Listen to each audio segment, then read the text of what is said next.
The following is a production of DallasCowboys.com and the Dallas Cowboys Football Club. How about them Cowboys? Yeah! Go Cowboys!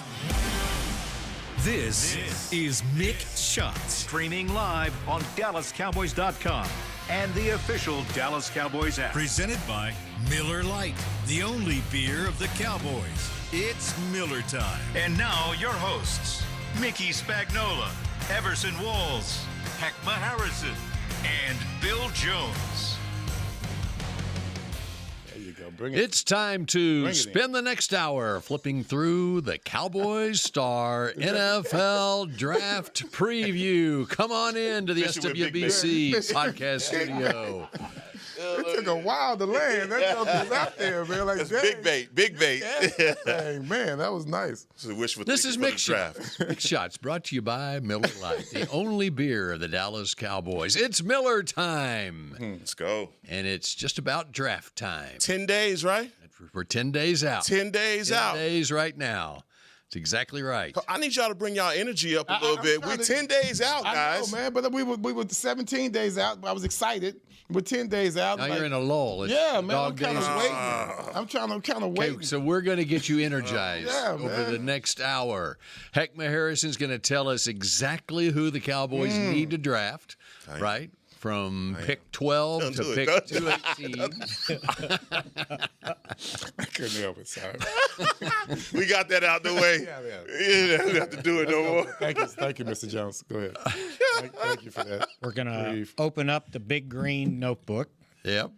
Right. I'm going to give you a cornerback. All right. We're going to talk about how tall does a cornerback need to be. Interesting. That's a very good question. Considering Darrell Green. Yeah. Versus Mel Blount. Oh, gosh. Man, talk about So how tall was Darrell Green? 5'8".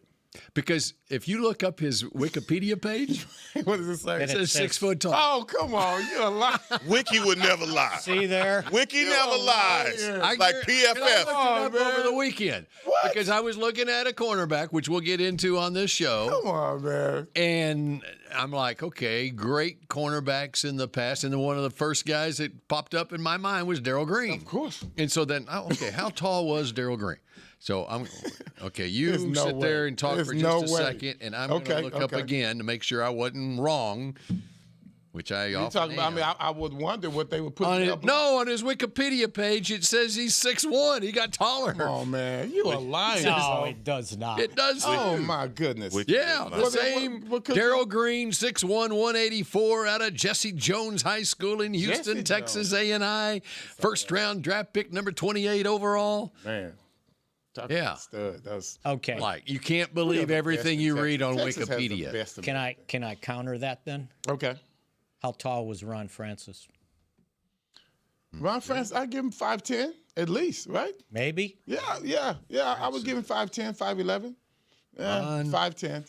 Not 11. I was thinking 5'9". I don't think so. Oh, I got to put in Ron think he Francis Cowboys to get there. There's other Got some Ron singer Francis's. probably, huh? No, I was thinking like you talk about Mel Blount. Mel Blount could actually, when he 6'4". played, 6'5". He 6'5". could have been 6'5". Okay, Wikipedia has Ron Francis at Especially with that 5'9". cowboy hat on. There we go. He's 6'7". 5'9". 5'9". Okay, And see. Pro Football Reference, as soon as I get verified that I am a human, Why I can is get that there. all the time? When did they start that? 5'9". Ron Yeah, Francis. that sounds good. If you could. Mel Blount. Second round, number Could you put 39. Mel Blount? I would just. And Mel Blount, 6'4", right? Yeah, to me, but maybe 6'5". Yeah, Wikipedia might have him at 6'9". Man. We'll see. The man that He played changed like- the game. And Talk to me, boy. what was Ron Francis's downfall? Hold on. What do you mean? Okay. He was too short. Oh, it was more So than that. every cornerback in that. the history of the game is now. No, you're not going to stick with that. Wikipedia has Mel Blount at 6'3". Oh, come on, bro. That's just bad. Well, that's good. It's the 4 Super Bowl rings. Says at the Pro end of that. Football Reference. It's the hat. It's the cowboy The hat. hat makes him 6'6". That's right. Unbelievable. All right, so much to get to. Yep. And first off, well, Heckma asked the question of us as we walked in. Yeah. If we watched the Masters. And Yes. I did. I was working Okay. and watching at the same time. Well, look, it's one of those things, man. When you watch the Masters and the guy didn't have like this crazy stroke, lead on everybody else, it gets so close. And Rory is exceptional. right? But those last couple of holes, when you started to see guys start to coast a little bit, and they opened up that window for other guys to get back in it, you go, uh-oh. He's done it before. Right. Yeah. Why does he continue to do it? He makes things interesting at the last minute. Yeah. And then I start telling myself, I'm like, Scheffler, if you get back in, if Scheffler wins this jacket, somebody bought it, or somebody, there was the tranquility dart or whatever it is, the tranquilizer dart that took Rory out. Like, how could he get back in that after shooting so bad? And then at the last minute, like, I mean, he was on fire. He started the day 6 up, right? Yes. Started the day, yes, 6 up. Yeah. 6 strokes ahead. Oh, that was after Friday. He was 6 strokes. Okay, he started. Rory started losing it on Saturday. Okay. But the thing on Scheffler was 12 out at the end of the day Friday. Yeah. And then he did something that no golfer has done in 84 years at Augusta, which was play the final 36 holes without a bogey. Wow. Yeah. Nice. He's on fire. 9 birdies and an eagle. And he was. He wound up all alone in second place, 2 shots back. And he had to play with a golfer. Hold on just a second, Mickey, just a second. He had to play with a golfer who on 13 and 14, he went triple, quintuple bogey. That was his playing and partner. He had to wait for the guy. Man. So, man. That's he right. had to wait. That ain't even you. That ain't even you. That's not even me. That's not the worst part. What? He had to wait like 10 minutes for the guy to find his ball. Exactly. That's what I'm saying. And so he should have gotten he should have been rewarded with 2 extra strokes off his score because he had to wait so long for the guy who was going 8 over on back-to-back. No. He was. None of us in this room are that bad. He was. No. He was a half an inch from a playoff. Yeah. Because his putt on, what was it, 15, 16? I think it's 15. 15? Yeah. It was a half an inch from going in. I get it. And he would have been 1 stroke behind. No. And that would have put even more pressure on McIlroy. That's not the story. That's not the story. This guy got a what?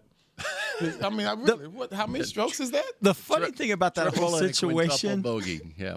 Go ahead. The producer supreme. The funny thing about that whole situation is the dude was looking for his ball, and Scotty walked like 150 yards to the green twice. So he walked to the green, looked at the green, went back to his ball, looked at his ball, went back to the green, and then back to his ball, and the guy was still looking for his ball in the woods. Okay, forgive me again. So bad. How many strokes is that? You named some. You said some words. I don't even know those words. It was mathematical. A triple bogey would be 3 over. Okay, go ahead. On that hole, go ahead. 5 over on the next hole. Quintuple bogey. Quintuple. Yeah. So he was. Before he reached those 2 holes, he was 7 under par for the tournament in the top 10. And after he left the second hole, after going 8 over on those 2 holes, he was 1 over.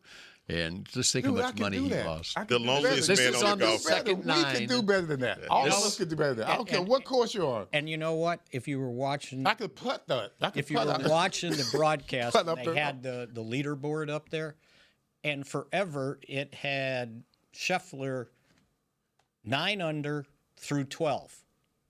9 under. I'm going, are they forgetting to update his score? Because it was forever, right? Yeah. He was like Nick Faldo. Why haven't Faldo I was seen? always. I was like, why haven't they said where he's at? And then finally, they said, oh, we got a guy in trouble. Lee. They said, oh, he was looking for his ball. Wow. Dude, you could putt up to the green. But I tell you, if that putt had fallen and the ball was almost halfway over the hole, he would have been 1 back, and I think McIlroy would have had even more pressure on him, other than the final hole when he put it in the pine straw. You know, it's not just about the greatness of some golfers, but the ineptitude. That tells the story as much as the greatness. You know what I'm saying? Because I always talk about the catch. It's not just about what a guy does that's amazing. It's about the idiot that screwed up. That was me. So when you can make great things happen, but usually it's because somebody screwed up. And you got this guy just screwing up. How you put yourself in that situation? I've always looked at it greatness. Any play, you talk about these momentous plays and how they changed history. Well, somebody screwed up. Somebody screwed up. Yeah. It ain't just, he was just amazing. The guy did all he could. No, somebody back there screwed up. And, sometimes you got to own up to it. It's golf. It's sports. That's right. It's sports. But it was interesting. Quintuple bogey. I'm familiar with the word because he's done it a few times. He's done it a few times. He's right there at home. Every time he says it, he gets redder and redder. So, yeah. Because that's what I will not. There have been holes that I have played that I will go over a quintuple bogey, but I'm not about to put. Oh, no, we pick it up. Yeah, we're picking up. He didn't have that luxury. That's right. He's got to find that ball. Wow. Please take me home. That's all I'm asking for at that point because you're embarrassing your family. So did he find it? He found it? Yes. Yeah. Where was it? Was it hard to find? They didn't show that. Oh, my God. Yeah. It's hard to lose a ball at a tournament, a professional. I mean, when we play, there's nobody there. There's no gallery. There's patrons. We don't have a spotter. And you got cameras everywhere. I'll just do like Chris Beam. He'll just put his ball. I can't find it. I'll just put it over here. Oh, there it is. There it is. Yeah. Look at that. Man, miracle. Shout out to you, Chris. So we got caught up on that. Good. Now we're 10 days out from the draft. Yeah. Is that what's on everybody's mind? Yes. Or something else on your mind? No, that's it. That's the only thing. I couldn't win with you guys last week when I was talking about trading up, so I backed off of that. All right. But I got something new. So. Oh, good. Yeah, I got something new. All right. So, guys, at 20, are you looking at between 12 and 20, right? Is there something that can happen between those two picks that you say, let's just say, for instance, you nail it at 12, right? Mm-hmm. But then at 20, you don't. Would you consider the first-round draft pick, those two first-round draft picks, a wash, a bust, if you don't come away in that first day with both of those picks being something that everybody agrees on is going to push the organization forward? Well, okay, I'll just say I don't care what everyone agrees on.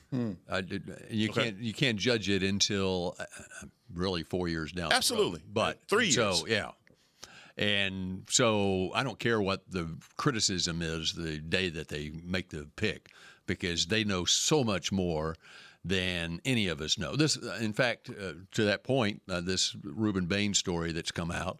That we got reported yesterday. Right. That's been known about every team in the league is known about that traffic accident for a while now. But none of us, I mean, if reporters who did know about it didn't have enough material to run with the story. This guy in Miami has done a great job running it down and stuff. But just like that, there is so much information that they have in that room. It could be a medical history. It could be trouble that a player has had where we sit there and say, well, I don't know how in the world they didn't take that guy at number 12 or number 20. And then we discover on down the road, well, that's the reason why they didn't do it. And so that's why I throw out any of the criticism, the grades that come the day after the draft. The proof is in the pudding 3 or 4 years down the road. Yeah. But yeah, they got to hit on these. To answer your question, they have to hit on these two picks or hit on it with if they trade down, whatever they do with it, they've got to make sure that they get it right and they're not trading away whoever they picked as a throw-in in a trade to get another player in 2 years. When we started off, I was agreeing with you and haven't disagreed yet. But like you said, that number 12. If we knock that one out of the park, to me, you got a lot of luxury with the 20. You know, it seems like you could possibly do other things and maybe think more creatively when that time comes because you got your dude at 12. And that would really make me, as a fan, even if I was the executive, like, guys, we got that out of the way. Okay, now number 20, seems like we're working more with house money on that one. Like maybe trade down? Maybe. I love it when it works. I love it. Maybe. It works. But are you sure you're going to get your dude at 12 is the question. But you really just said it. I mean, with all the stories that are coming out, all the things, I mean, we're still 10 days away and there could be more. But let's just say at 12, you get a Sonny Styles, you get a Reuben Bain, and you're satisfied right there at 12. Does that give you the leeway then, because you don't have a second-round pick, to then possibly move into the second round? Are you as pressed as you would be? I don't think you are. I wouldn't trade down into the second round. I would trade down a few spots to get a second rounder, possibly, because as I talked about last week, if you look at some of these mock drafts, and I use quote marks because that's why it's mock, there were a lot of positions after 20 that the Cowboys wouldn't be interested in. So if you had your guy there at 20 and the next 3 or 4 picks are wide receivers, offensive tackles, running back or whatever, who knows, the quarterback from Alabama may jump up into the first round, then I would take a chance. If I had 2 guys that I wouldn't mind having, I'd trade down 3 or 4 spots and try to get up or try to get in return a second round pick. Yeah. So would you go offensive at that point? No, would you I think there would still be some top defensive guys. I think there's a bunch of cornerbacks that could go late in the first round. And so if I could do that, and I would have to do my homework, right? Because I got to know what this team's taken, this team's probably taken, that team's taken, and then get something for my effort to trade down. I could see doing that more so than getting to that 20th pick and saying, no, I got to move up. Now, if I only need a 5th round pick to move up, okay. And you got 3 fifth-round picks. Correct. All right. Here's the deal, though, on your your first-round pick. Okay, and if you want to trade down and pick up a second-rounder with 20. With 20. Yes. Yeah, with 20. All right. If you just look at the trade value chart, if you're going off the trade value chart, I'll just throw out a big round number in the second round. Chicago at number 60, according to the trade value chart, that's 300 points. Okay, and Dallas at 20, it's 850 points, okay? To make up that difference, you would have to go down. If you're just going by the trade value chart, you're going down to 550, which is pick number, it's the last pick of the, it's 540, 550 is pick number 35. So you're early second round. So just going by the trade value chart, to pick up the number 60 pick in the draft, you would have to go from 20 to 35. Now, does that change your... And get a second? And you get a late second. Yeah. You would be, instead of having 20, you would have pick 35 and pick 60. Just get me to pick 28 or 29. Okay. And then you're getting probably an early third back. Early third. Something like that. Then I would have 2/3. So these players they're just numbers. They're just it's just value. Something to go off. Value. Yeah, it's like just something to go off of that the league, the teams use. I think this is too much. That's just an idea. That's I just didn't know that was a thing. Well, here's if you get here's lucky, a great example you sit of there it. and take number 20. The Cowboys did it in what was the Travis Frederick draft, 2013. Okay, they went from 18 to 31. They moved down 13 spots. They took Travis Frederick, and they got a third rounder. I think it was from San Francisco. A mid-third rounder is what you got. Moving down 13 spots from 18 to 31, they took Terrence Williams, wide receiver, in the third round. And found a starter. Yeah. And found a Pro Bowl center. That Which I everybody like that. criticized, by the way, because he wasn't a first-round pick. He's 31. That's a second-round pick. Don't tell me it's not. And it's a pick they needed, right? Right. Because they've been playing with a bag of potatoes. And that was a position that Who was that bag of potatoes? it was a position that doesn't normally get drafted in the first round. And so that was why, okay, that's the guy they've targeted. It was safe to move down to 31 because you're likely going to get the player that you want there. So he was still there for him. Yeah. Oh, yeah. Right. Yeah, draft night And worked that's out. the risk, correct? Worked out well. Yeah, you're going to sit there Are and there grit times your when teeth. you really know something? I mean, Or you have to have your reconnaissance. That's what these scouts have to do. Do you believe that these scouts have already identified who is that guy at 12? Do you By the time do you get a feeling? I bet they would. Do you have a feeling for that inside of the building? I think Mick? they have a that same they have feeling that. like then. I don't know if They will next week, those 3 days leading up, they will sit there and do numerous mock drafts. And they'll go around and they'll have scouts or coaches, whatever. Okay, you got this team, make your pick. And then they'll have variables of, okay, if it happens that way, this is what we do. If it happens that way, this is what we do. So you'll have variables that you've already gone over. To say, okay, if this all happens, then now there's some things you can't predict. You can't right? because Somebody's going to do the other something. teams are doing their own variables as well. Right. So yeah, But that's what they'll do to kind of see, okay, if that happens, then this is what we're doing. It's not like, oh, we're on the clock now. What do we do? Right? You should have it all planned out if your reconnaissance is accurate. But to answer your question, I do think that there are, if we're talking defense. Okay, there's a handful, or a little more than a handful of defensive players that are projected top 10 picks. And I think of that grouping there, they probably have half of them they really like. Okay, so maybe if there's 8 of them, there's 4 of them they really like. They would love to take at 12.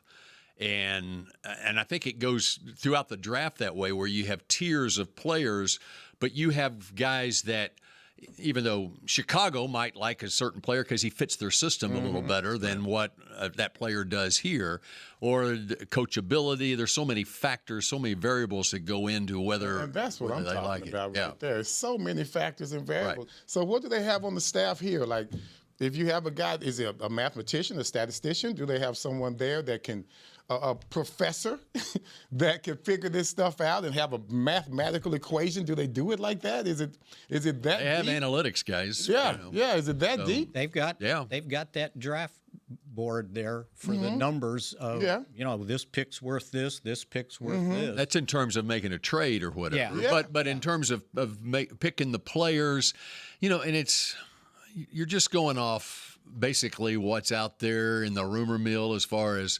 everyone's got their evaluations and staffs. Some teams are better at this than others. Scouts, coaches, Right? I mean, so they've I'm got wondering, what do contacts we in have in other the room? teams Yeah. where they What talk. gives you the edge? So you get an idea that I think that the Eagles like this guy or whatever, and whether that's true or not, who knows? And I think when it's all said and done, they all do just like you. Well, whatever, who knows?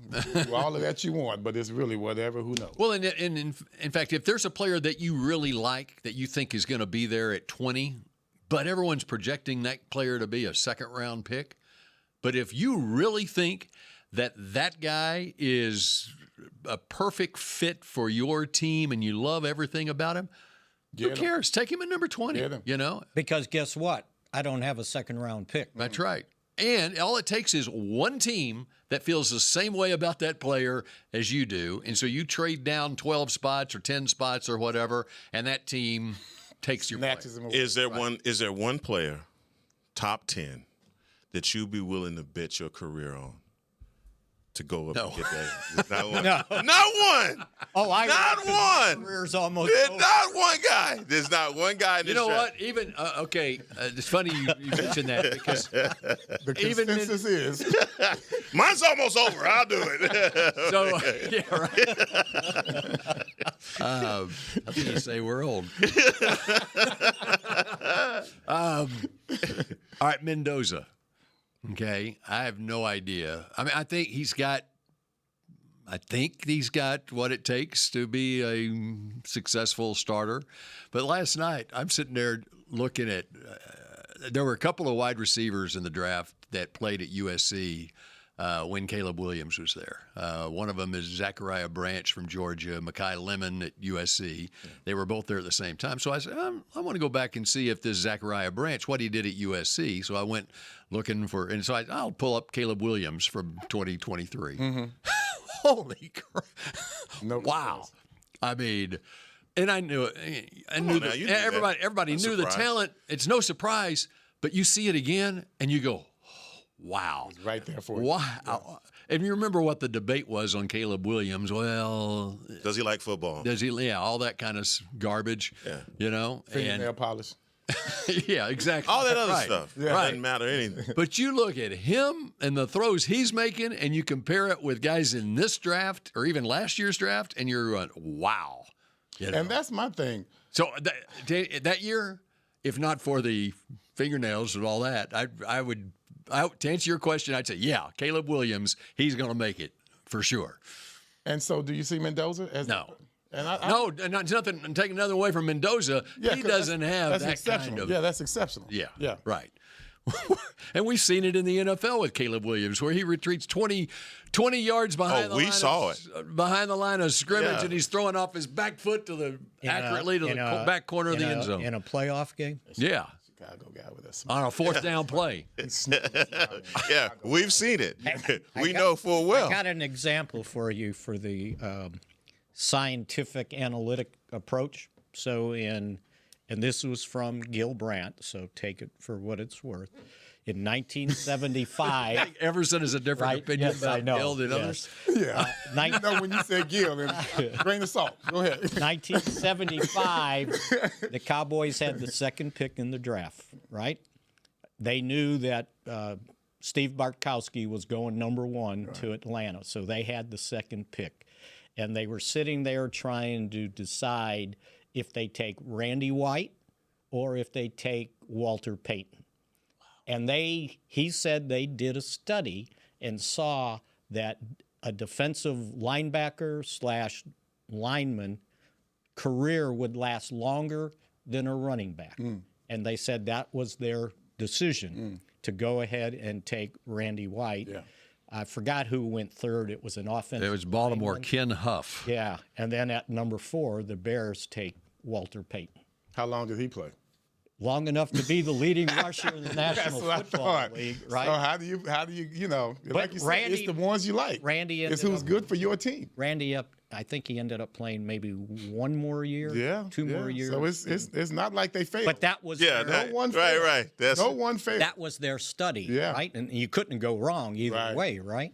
I mean, we've had the Wonderlic. We've had all kind of different, They don't even give that anymore. Well, yeah, I mean, it became whatever. I mean, you have to take it. I don't even like the word. No, no. But I'm just saying, they have all these different matrix, and I'm just saying, like, when you get to that point, especially when you talk about top 10 and just being outside of the top 10, there's got to be a player there that you say, man, this kid is undeniable. I would go out on a limb for this kid right here. And it's all you're drinking the hope juice when you say hopefully he falls to you at 12. Yeah. But if you've identified that player just like you would at 20, if a guy is going to be in the second round, why wouldn't you? I said I was going to leave that point alone, and I'm right back again. But I'm just saying, at 12, your guy may be hovering once you get to the fourth. No matter what side of the ball. No, defense. Don't do that. Don't do that. Okay. No. Hey, defense. You know, I think at this point, oh God. I paused because I had a long conversation with Newy Scruggs about this, and I was just telling him, I was like, look, we were talking about if the Cowboys got Love, the running back, and I'm like, well, if he would fix your defense, and I mean that's a philosophy that a lot of people don't understand. If you get a running back, that absolutely helps your defense because of time possession and things like that. But you'd have to see it, you'd have to know. You'd have to know how a running back amazingly good. Yes, yeah. I mean, Payton good. I look. So again, but I'm going defense. So don't okay, get caught up in we're that. 28 minutes into this. So we got 32 minutes left here on a Monday edition of Mick Shots in just a moment. We all do it. You keep singing the wrong lyrics to a song even though you know they're wrong. You stick with them. So, what you're saying is, it's I love you, babe, and not lasagna, babe? Reminds me of how people might be sticking with the wrong insurers. But switching to Geico can get you the right coverage for the right price. Oh, man. This whole time, I thought Fire in My Heart was referencing the heartburn from the lasagna. I hate to break it to you, mate. It feels good to get it right. It feels good to Geico. Hey, Cowboy fans. Keith Davis here, former Cowboys safety. Keith Davis into the end zone. home. You know what separates champions from the rest? Making the right move at the right moment. With blockchain.com, that's never been easier. The Cowboys became America's team by striking bold when it mattered most. Now it's your turn. Invest like your icons with blockchain.com. Visit blockchain.com/Cowboys today to get started and learn more. That's blockchain.com/Cowboys. Hey, Cowboy fans, if you're thinking about attending a game this season, visit cowboystravel.com to book your travel package today. Stay at the team hotel, have dinner with a Cowboys legend, and experience the best sports venue in the world, AT&T Stadium. Also, tour the Star, get autographs from your favorite players, and talk X's and O's with me, Mickey Spagnola. The official travel partner of the Dallas Cowboys will take care of all your travel needs. Visit cowboystravel.com to book your package today. The National Medal of Honor Museum is now open in Arlington, Texas, just a few blocks from AT&T Stadium. Immersive exhibits and exciting technology allow you to fly a rescue helicopter mission in Vietnam and have conversations with virtual Medal of Honor recipients. Come be inspired by these incredible stories of ordinary Americans who did the extraordinary. Get your tickets at mohmuseum.org.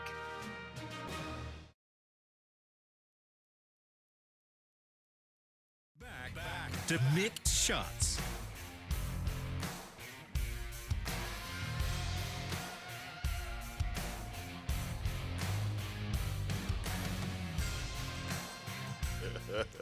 It's time for the legendary Dallas Cowboys Draft Party presented by Miller Lite. Join us Thursday, April 23rd at 6 p.m. inside Ford Center at the Star in Frisco. Watch first-round picks live on the field, meet players, see the Dallas Cowboys cheerleaders perform, and enjoy music, drinks, and more. Admission is free. Visit dallascowboys.com/draft. Okay, in the break, as we welcome you back here to Mick Shots, brought to you by Miller Lite, the only beer of the Dallas Cowboys. It's Miller time. In the break, Everson made a comment that I found very interesting. Everson, you said, what was it about this draft? This is the first draft in a while that I've been extremely excited about. He sits there and says, I'm excited about this draft. I am. I'm so curious. Like, 2 first-round picks. Yep. Something that's unique.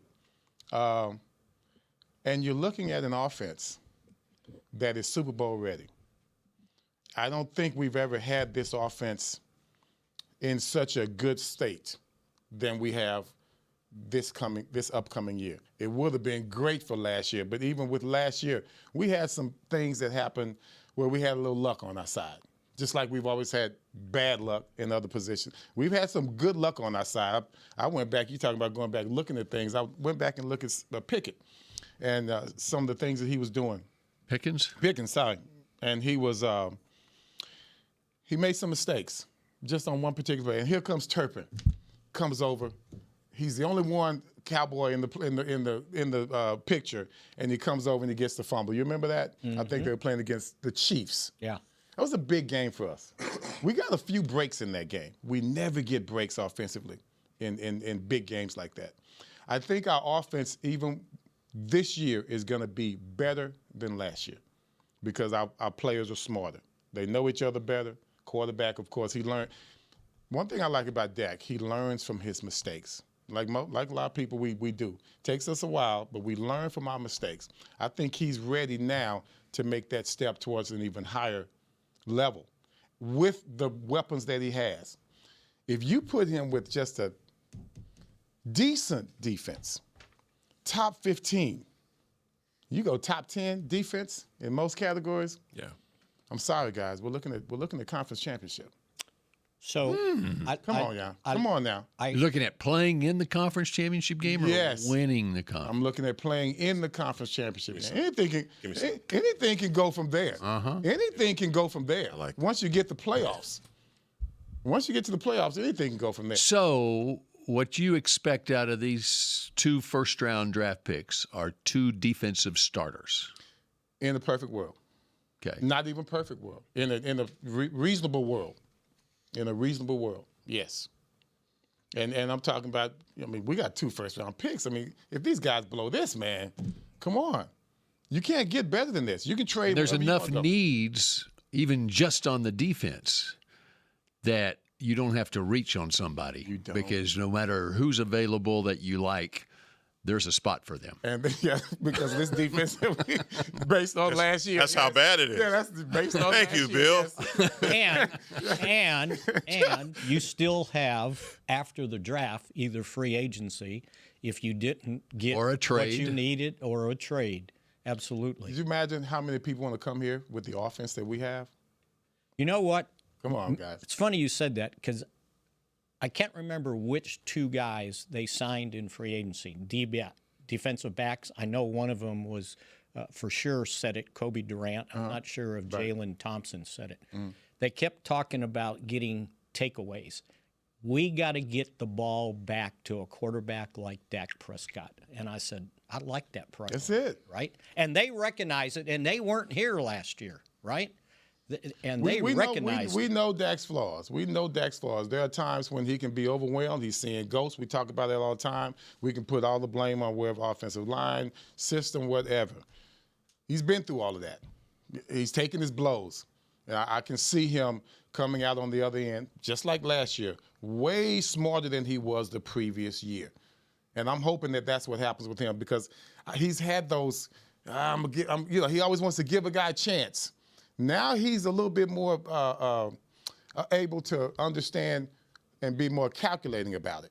Not just anytime I'm going to throw it in there to you, because I saw some plays from last year and the year before, especially the year before, where, man, he gives the wide receiver way too much confidence or too much optimism. Like I can fit this. Yeah, and he's going to catch it. Right. So, yeah, he can fit it in there, but they don't always catch it. You have wide receivers now. You put that thing in there, I'm more optimistic than pessimistic that we'll come out on the other end. Okay, so from a defensive standpoint, what is the one position, if you said, this is my priority, that I got to fill? I've told you. Middle linebacker. Yeah. I'm with you. Middle linebacker. I got to have a leader. You talk about the guys that we like. Who? Come on, I'm sorry. Styles. No, I'm talking about the guys that we've had in the past. Oh. All the linebackers we've had. Oh, you mean the good ones? Yes, the good ones. Like with Leroy Jordan? You know, no, we're not going that good. We don't need that good, but that's. But I mean, for the longest time, Sean like Lee. You talk about years. Sean Lee all the time, right? You talk about Sean. Yeah. I'll take a Eugene Lockhart. Somebody that's going to hunt that ball down. I don't care what he's doing on the passing end. Mean Gene, the hitting machine. I need somebody that's going to put his head in there every time. So Gene never punked out. He never punked out. So what I did on Friday, I went back and said this team has had like a legacy at middle linebacker, right? And so I go back to Leroy Jordan, right? Bob Bruning was pretty darn. He's still three-time Pro Bowler, right? My guy, yeah. Lockhart. Jack Del Rio for his 1 year, he was pretty darn good. Pretty good. Out of necessity, they moved Ken Norton to middle linebacker because Robert Jones was not playing well. True. Well, okay, to that point, he was a young player coming in, and if you were talking about drafting a middle linebacker, horrible. But he was horrible. What we thought Robert it was a joke. Jones? No, I'm talking about Ken Norton. Ken Norton, not until 91. Then he just. And then all of a sudden it clicked, right? It clicked. After that, Dat Wynn, Brady James. Anthony Hitchens was pretty darn good. Yeah. Ended up going to Kansas City, right? Sean Lee, Leighton Vander Esch. That's a pretty good legacy of middle linebacker. No doubt. Now, last year, the last couple years after Vander Esch left because of injury, it was Damone Clark. Eric Kendricks played well, but he was at the end of his career. And then last year, they went from Jack Sanborn to Kenneth Murray to Logan Wilson to Shamar James. Does any of that sound like that No. Is Murray still here? Who? Is Murray still here? No. He hadn't been signed elsewhere either. But all right, so but all those middle linebackers, they only twice had a first-round pick. Okay. Leroy Jordan, and Vander Esch. All those other guys were second. Robert Jones. Robert Jones. And I threw his name out of my list because I didn't think he was very good. But They did spend a first round on him. They not only, but Robert Jones started his rookie year out of necessity. 13 starts in 1992. How'd the team do in 1992? Playoffs? Super Bowl. Yeah, Super Bowl 27. And then second year, though. Got benched. Interesting. You know what Jimmy didn't like about Robert Jones from the beginning? He got married just before training camp started in 92, and he brought his wife to training camp. That's all it took? Jeff Blake's sister? Yes. Cincinnati quarterback. And Jimmy was like, you're here to play football, not to take care of somebody. You better get your priorities straight. Believe it or not, that happened. I do believe it. If it's Jimmy, I believe anything. Yeah. You talked about Gil. Now you bring up Jimmy. That's all it took. His two favorite people. My buttons, isn't he? He's my buttons. His two But he prefaced his statement, though, before he said. He prefaced, though, with a grain of salt. That's how he said it. But, as much as you are excited about the draft, I have one of those feelings ever since. It's like your kids forcing you to get on the roller coaster and you realize you made a mistake once the bar locks in. And you can't hardly move. It's like, what the hell am I thinking? It's like we have to. Hey, lock this thing. It's not locked down. It's too much movement. Right. And that's kind of the feeling that I have. I feel like, at 12, and I look at all the talent, and I read the draft magazine, it's like, man, we are right outside of where we need to be to actually get the player. They could be left without their anything, right? On the board. If the draft goes according to a lot of these draft know-it-alls, right? I mean, you could have Arvell Reese, David Bailey, Reuben Bain could be off the board, Sonny Styles, Caleb Downs. Both corner, Jermod McCoy and Mansour Delane, they could all be off the board. So then what do you do at 12? That's what I'm saying. That's where the bubble guts come in, Bill. That's where I'm nervous. That's where I'm saying, okay, I don't want to make a mistake right there, and I don't want to reach on a player because I don't want to come back. So mine is more Everson just said, right? Everson just said this offense is Super Bowl ready. It's Super Bowl ready. It's Super Bowl ready. I am right there. Yeah. I am right Forget there. this talk about Tyler Smith moving out to left tackle. This offense is Super Bowl ready, right? So if there is a left tackle there, there's no reason to. And all your defensive guys are taken. There'll be another cornerback worth taking. Don't you 12. think? Yeah. Or even if I trade down a couple spots, there'll be a cornerback there. You're getting a little into Gil Brandt territory. Oh, you can find a defensive back on any street corner. Well, as long as they're not pass rushers, you're going Akeem Mesidor at 12. Yeah, why not? As long as they're not 5'9". Right. Or as long as we can draft them. Takes us to the next segment of Mix Shots. And we're going to open up the big green notebook. Just a moment. I stayed up late enough to know. Here's what I got, something interesting to throw at you on that. Okay. And I want to get Everson's take on it. I don't want a 5'8" corner. Star Sports Tours is the only official fan travel partner of the Dallas Cowboys, offering exclusive game weekend travel packages with pre-game sideline access and photo ops with current players, cheerleaders, and Cowboy legends. You want to stay at a team hotel, attend the best tailgate party in Texas, tour the Star, and talk X's and O's with me, Everson Walls? With Star Sports Tours, you can. Visit cowboystravel.com to book your travel package today. The National Medal of Honor Museum is now open in Arlington, Texas, just a few blocks from AT&T Stadium. Immersive exhibits and exciting technology allow you to fly a rescue helicopter mission in Vietnam and have conversations with virtual Medal of Honor recipients. Come be inspired by these incredible stories of ordinary Americans who did the extraordinary. Get your tickets at mohmuseum.org. We've all been there. You hold onto a coupon, hoping to cash it in at the store, but then you forget about it. And suddenly you've got a mountain of useless expired coupons. Do you think this one's still good? Free milk. Oh, mate, that expired in 1993. Dang it. Fortunately, there are better ways to save money, like by switching to Geico. You could save about $900 on car insurance without ever touching a coupon. Ooh, how about this one? Half off floppy disks. Now, you should try a bit of spring cleaning. It feels good to save big. It feels good to Geico. Hey, Cowboy fans. Keith Davis here, former Cowboys safety. Keith Davis into the end zone. You know what separates champions from the rest? Making the right move at the right moment. With blockchain.com, that's never been easier. The Cowboys became America's team by striking bold when it mattered most. Now it's your turn. Invest like your icons with blockchain.com. Visit blockchain.com/Cowboys today to get started and learn more. That's blockchain.com/Cowboys. Back to Mick Shots.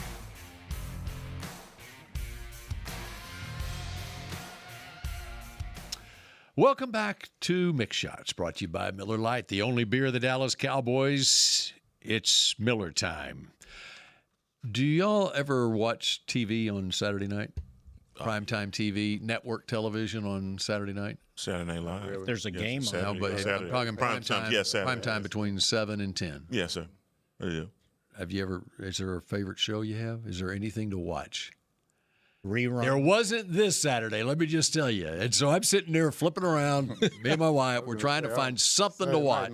There was nothing. Okay, so and then I'm texting my daughters saying, give us something to watch on Netflix. Okay, so anyway, wife goes to bed.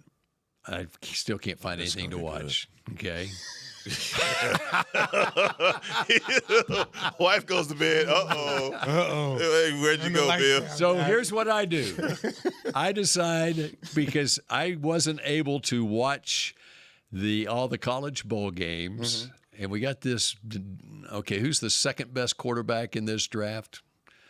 And Ty Simpson, the Alabama guy. I'm thinking, okay, Alabama played Indiana in the Rose Bowl.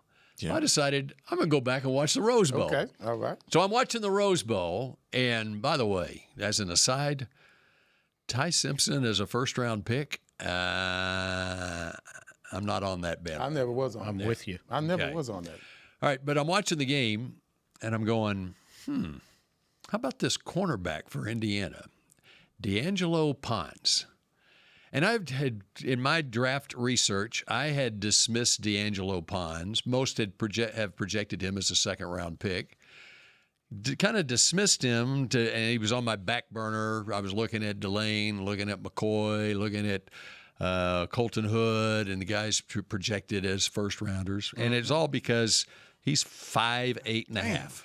Look at this guy. I'm looking at it right now. You're watching D'Angelo Pons? I'm just looking at his numbers, yeah. 5'8.5". 182 pounds. He, going back to his history, he turned 21 in January. He grew up in Miami, played with his high school teammates, with Jeremiah Smith, the Ohio State wide receiver, Kenyatta Jackson, Ohio State defensive end, playing with top elite talent. Played in the state championship game against American Heritage in Plantation, Florida, which has every year produces elite NFL talent. Okay. And he was a slot corner on that team. They went 13-1, won the state title in 2022. But he ran a 10-400 in high school, a 221.5, 450.9, 3-star, and he winds up going to James Madison because he was a 3-star. Because he's 5'8". Okay? He's 5'8", yeah. So he goes to James Madison.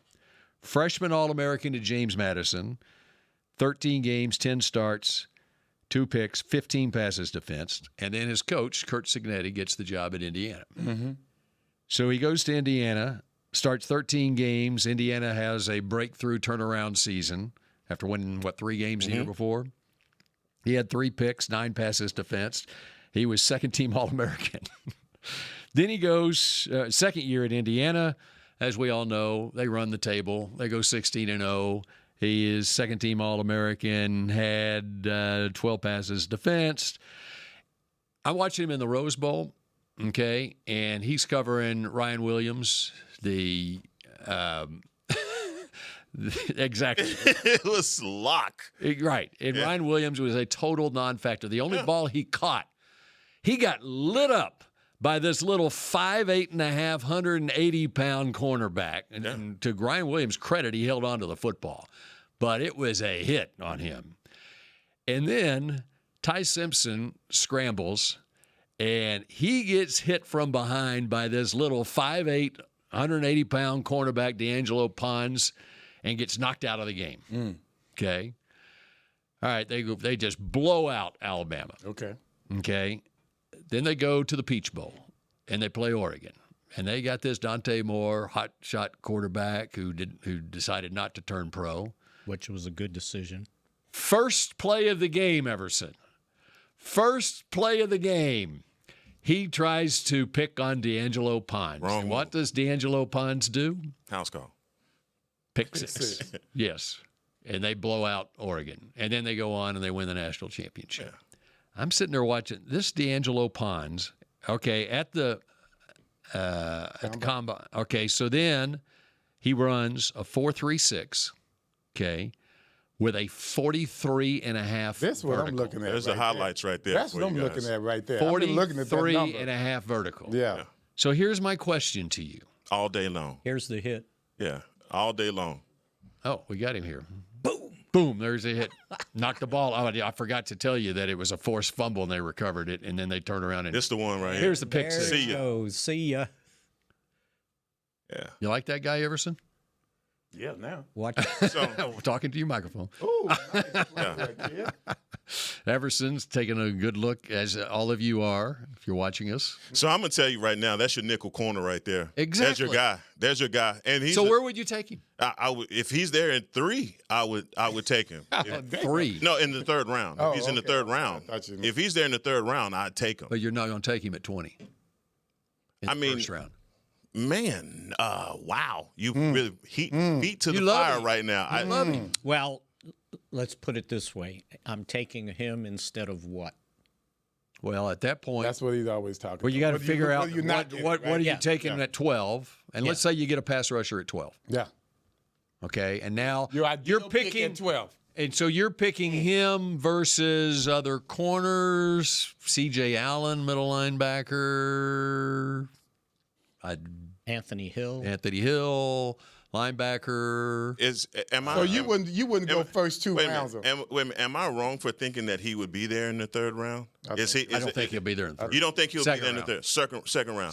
So I'm going with Mickey's philosophy on trading back and possibly picking him up, and what you were talking about, the numbers and all that. If someone else feels the same way about him that you do, then he's gone. He's gone. Whatever I got for him better pay off. Yeah. I mean, I think. My point is, I don't care if I love that guy, if I think that guy is going to make an immediate impact, you'd get it. I don't care. I'll take him at 20. With good intel, I feel like I can trade down and still get my guy, then great. But he's got enough talent. But okay, so on the 5'8.5, Everson, let me ask you. Yes, sir. Does a 43.5 vertical make any difference on that 5'8.5 height? It does. And that was the thing about Darrell Green. You talk about how short he was. Darrell Green had hops. All right, you talk about analytics, and you have mathematicians in the room. Yeah. All right, simple math tells you if you're 5'8.5, that is 68.5 inches. And then you add 43.5 vertical to that. That gets you to 112 inches. So you could take a 6-foot cornerback, which is 72 inches, with a 40-inch vertical, and you get to 112. Yeah. So am I crazy to think that his 43.5 vertical makes him a taller I'm not prospect? thinking about what other cornerbacks are. I'm thinking about the bigger wide receivers that I'm worried about. A 6-foot wide receiver with a 40-inch vertical. Let's go. He get up to 112 inches. Right. So Pons can get up to 112 How tall was inches. Lewis? How tall was Lewis? My guess would be 5'11".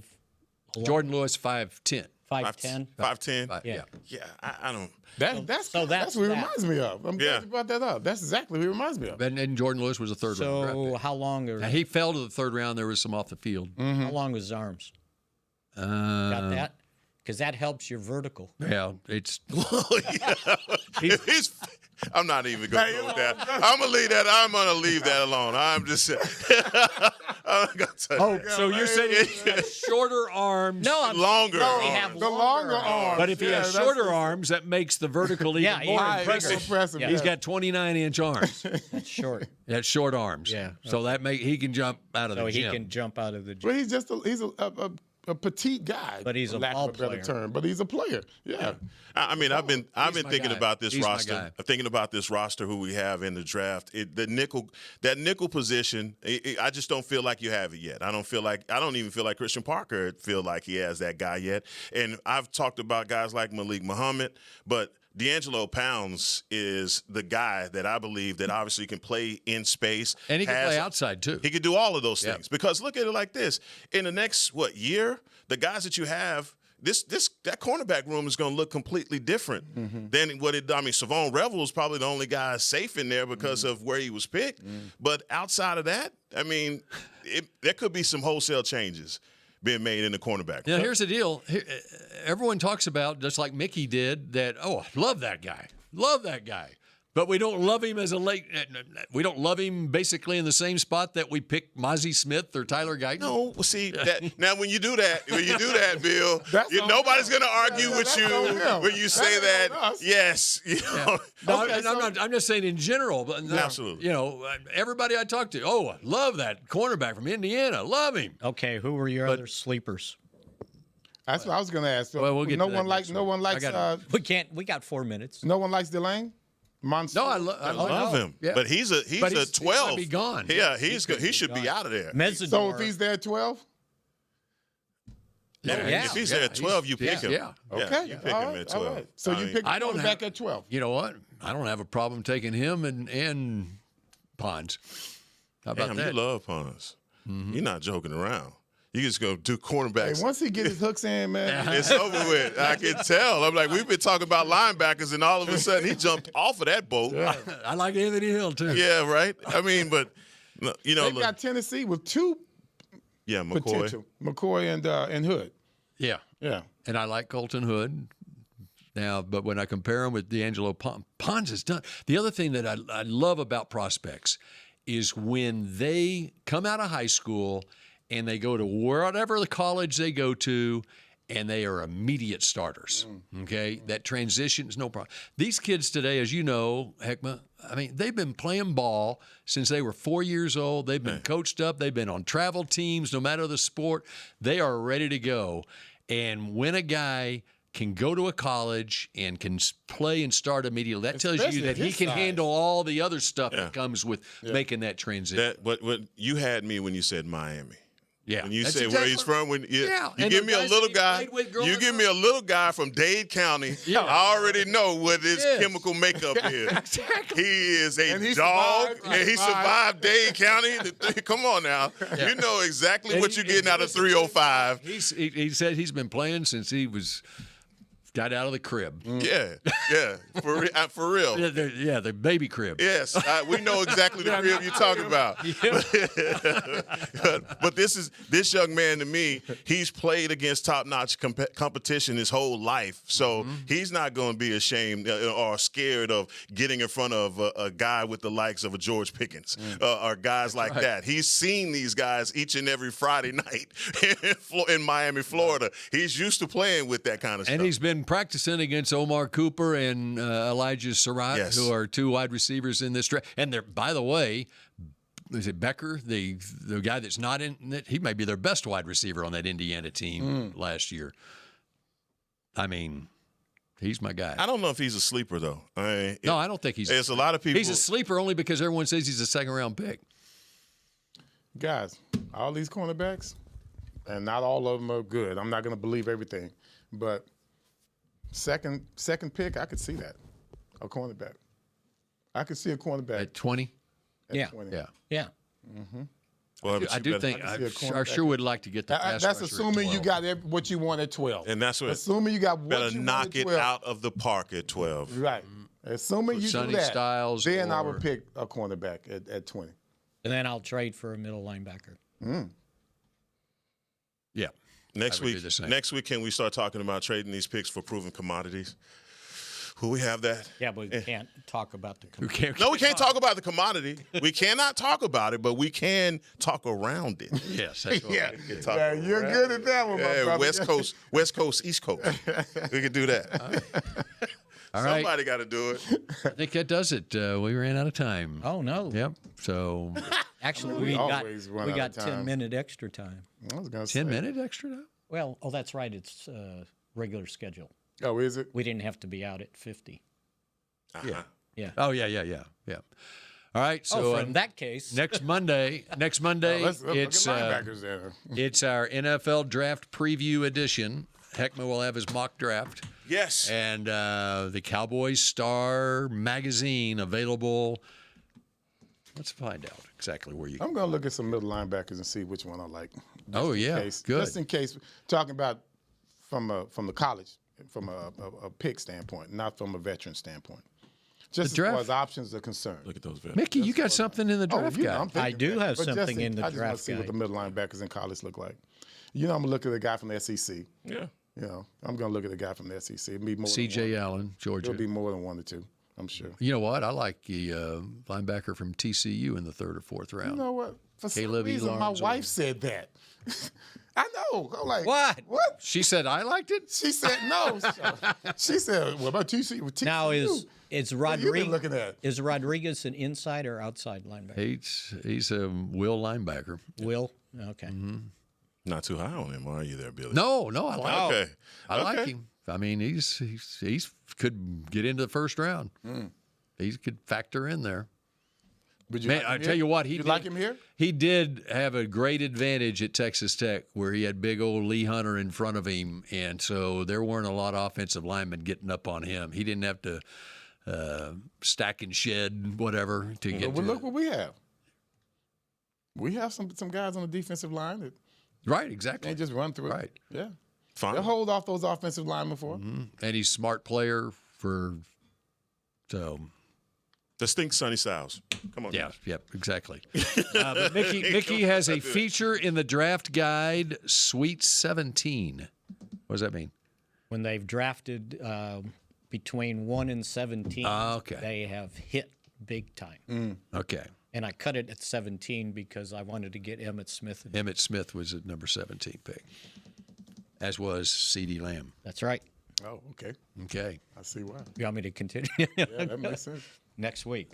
And that does it for this edition of Mix Shots, brought to you by Miller Lite. Next week, 11 a.m., our NFL Draft Preview. Go Cowboys. This has been a production of DallasCowboys.com and the Dallas Cowboys Football Club. How about this, Cowboys? Yeah!